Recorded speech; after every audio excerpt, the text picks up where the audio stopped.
a lot Sure. of the people who are watching this, they're just getting started. They're Hmm. newly experimenting with disciple making groups and Hmm. multiplication. What else do you see in that early Hmm. stage? Um, well, yesterday I was talking back and forth with some friends in Mozambique. It's been 7, 8, almost 9 years since I've been there, but I had some good relationships with some locals and then some outsiders. And they gave me an illustration. Okay, it so happens they're an area that's cousin area, lots and lots of demons, lots of people are possessed, lots of people have all kinds of difficulties. And the majority population, they're coming to the Christians constantly and say, pray for us for healing, pray for us for deliverance. And it's Mm, gotten to the point the Christians are saying, no, absolutely not. Because you get healed and you go home and nothing changes. You get delivered and you leave, nothing changes. So that group, and I'm using the illustrate, they've said, you've got to come and hear from us about the good news 4 times, and then we'll pray for you. wow, Now, that's a new now, approach. well, it is a new approach. But here's what I learned from them. They said lots Mm, of people have need. They come to Christians to get their needs taken care of, but they're not interested in yeah, Jesus.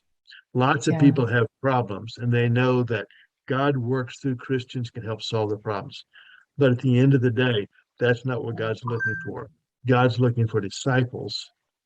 And if we're Mhm, going to be faithful to raise up disciples, we want to make sure that the majority community around here hears the gospel.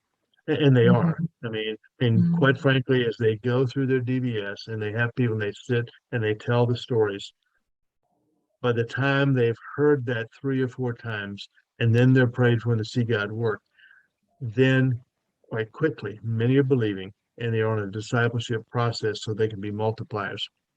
Okay, so my point here is I spent a lot of time in Africa and nonstop, constantly. I see miracles, I see dramatic things.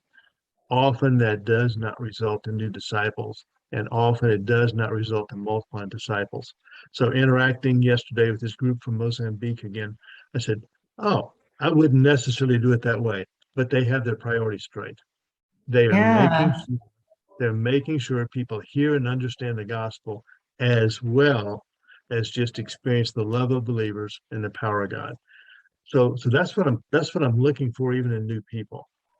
That Mm, we see eternity as a necessity for those who live around, and we make sure that whether we're putting in gardens, and I have friends that are doing that, whether we're putting in wells, there's many great things we can be doing.